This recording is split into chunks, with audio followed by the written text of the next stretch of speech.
자, 오늘은 레이놀즈 수에 대해서 간단히 설명드리고 레이놀즈 수에서 나타나고 있는 내용의 것으로 충류와 난류의 천의 개념에 대해서 설명을 드리도록 하겠습니다. 레이놀즈 수는 점성력분의 관성력이다라고 하고 있죠. 모든 유체는 점성을 가지고 있습니다. 점성을 무시하는 경우의 것도 있겠지만 유체는 전부 다 점성을 가지고 있다라고 하는 전제를 가지고 있습니다. 유체의 흐름에 대한 것에서는 관성력을 갖게 되어지는데, 그래서 점성력분의 관성력, 그래서 미우분의 로 VL로 표시를 하고 있고요. 여기서 동점성계수를 사용할 경우에 동점성계수 U는 로분의 미우로 나타나기 때문에 동점성계수 U를 사용할 경우에는 U분의 VL로 계산할 수 있습니다.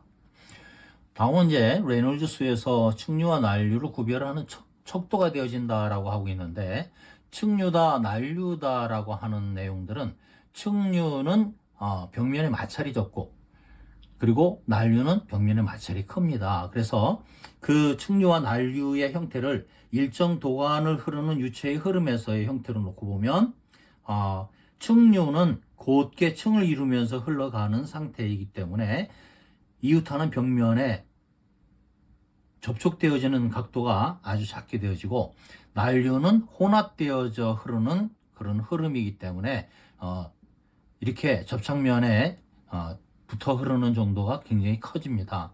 그래서 난류에서는 마찰력이 그만큼 커지게 되어지는 것이고, 측류에서는 마찰력이 적어지겠죠. 자, 그래서 평판에 작용하는 공기력에 대한 것으로 측류와 난류를 구별해 보면, 곱게 층을 이루고 흐른다에서는 벽면의 마찰이 적은 만큼 층을 이루고 흐르기 때문에 그 폭이 좁아지고 있습니다. 그러다가 속도가 점점 커지면 우리가 레놀수가 커진다가 되었을 때 측류에서 난류로 변하게 되어지는데, 이때 바뀌어져 가는 구역을 우리는 천이 구역이다라고 이야기합니다. 트랜지션 에어리아라고 하죠. 그래서 천이 구역이다라고 하는 위치가 되어지며, 그 천이 구역을 지나면서는 완벽한 난류의 형태로 바뀌어져서 마찰이 큰 상태가 되어지고 폭은 넓어지게 되겠습니다.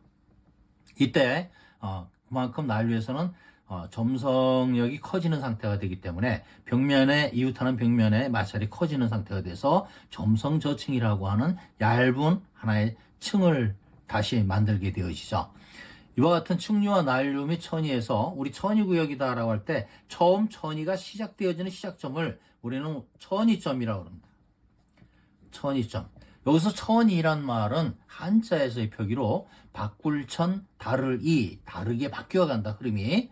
그래서 곧게 흐르던 흐름이 서서히 소용돌이 쳐가면서 난류의 형태로 바뀌어져 가는 구역이다. 그래서 천이구역이다라고 하고, 처음 시작점에서의 내용을 천이점이다라고 해서 트랜지션 포인트라고 표현을 합니다.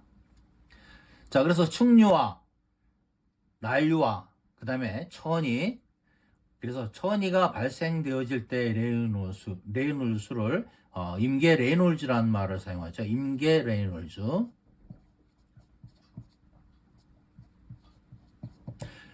임계 레이놀즈 수라고 표현을 하고 있습니다. 그래서 천이 발생 시의 레이놀즈 수를 임계 레이놀즈 수다. 측류에서 난류로 바뀌어가는 시작점의 위치, 변화가 시작되어지는 곳, 이렇게 표현되어지고 있습니다.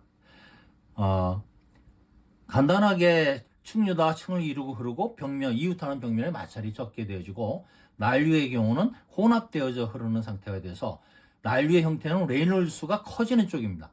측류는 레이놀즈 수가 작은 쪽이 되어지겠죠. 레이놀즈 수가 작아진다라고 하는 것은 기본적인 점성력에 비해서 관성력이 작다. 관성력이 작다라고 하는 것에서는 그때의 공기의 밀도는 일정할 것이며, 또 속도가 빠를 것이냐, 관의 직경이 클 것이냐 작을 것이냐에 따른 것으로 레이놀즈 크기를 표현하고 있기 때문에 일반적인 점성력에 비했을 때 관성력의 크기가 크면 난류의 형태로 바뀌어져 가는 것이 되어지고, 그리고 관성력이 점성력에 비해서 작아졌을 때는 흐름 속도가 느리기 때문에 측류 상태가 이루어지는 것이죠. 그래서 레이놀즈를 크다 작다의 내용으로 한다면 그때의 점성력에 비교한 관성력의 크기가 얼마큼 커졌느냐 작아졌느냐에 따라서 측류가 되어질 수 있고 또는 난류의 형태가 되어질 수 있다. 유속이 빨라짐에 따라서 점성력에 비교한 관성력이 커지면서 난류의 흐름 상태가 만들어지게 되죠. 그래서 점성저층이라고 하는 이웃하는 벽면에 큰 마찰을 일으키게 되어서 이러한 것들은 주로 어떤 부분에서의 내용으로 봐줄 수 있느냐 하면은 우리가 날개와 같은 곳에서 간단하게 에어포일을 그려놓고 한번 보겠습니다.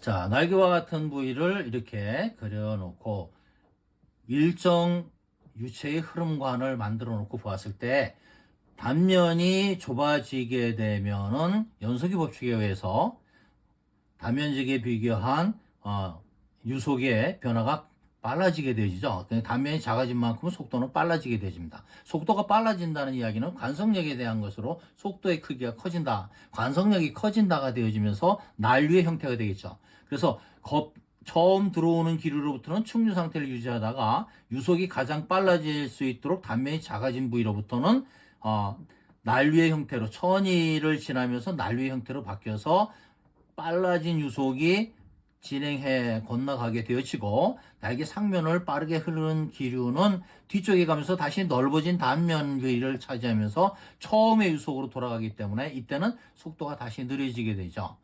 그래서 속도가 느려지면 베르누이 정리에 의해서 속도가 작아지면 압력이 커지는 상태가 되기 때문에 날개 상면에 작용하는 공기력에서의 압력이 높아짐에 따라서 그 압력을 견디지 못한 기류가 떨어져 나가게 되는 것을 우리는 박리라고 표현을 하고 있습니다. 자, 그래서 레이놀즈 수에서의 측류다, 난류다의 내용에 난류 상태에서 박리가 발생하는 것이고요. 박리가 발생한다 해서는 이미 측류에서 난류에서 다시 측류의 형태로 변화가 되어져 가는 위치이기 때문에 박리 현상이 발생이 되어집니다. 난류에서는 박리가 발생하지 않아요. 그것은 점성 저층 때문이죠. 들러붙어 흐르려고 하는 빠른 유속에 의해서 관성력이 크게 커지면서 그 부위에서 부압의 형태가 만들어질 정도로 흡착하는 정도의 들러붙어 흐르는 기류값이 커지게 되어집니다. 그래서 박리가 생기지 않고 처음에 측류의 형태로 다시 돌아가려고 하는 위치로부터는 속도는 느려지고 압력은 커지기 때문에 박리 현상이 발생하게 됩니다. 박리라고 하는 것은 흐름이 떨어져 나간다. 떨어질 바 떠날 리. 그래서 한자 표기로 박리라고 표현하고 익스폴레이션이 발생하는 것입니다.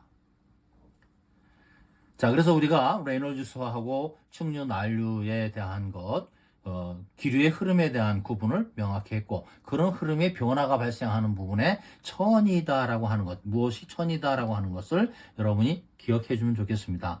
또 한 가지는 천이에선 상임계, 하임계의 레이놀즈가 있는데 측류에서 난류로 변했다가 난류에서 다시 측류로의 변화를 갖는다가 될 때 처음 측류에서 난류로 변한 데는 상임계가 될 것이고 난류에서 다시 측류로 바뀔 때는 하임계 레이놀즈가 되어지겠습니다.